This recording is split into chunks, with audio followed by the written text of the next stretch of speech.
रमाउँछु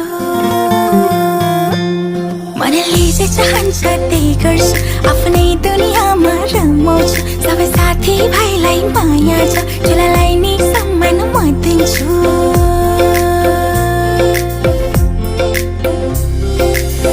दुई दिनको जिन्दगीमा लानु के छ र हाँसी खुसी बाँच्छु अरूलाई नि हँसाउँछु गल्ती भएमा गर्नु माफी कोही कोहीलाई त मेरो बोली नै काफी कोही कोही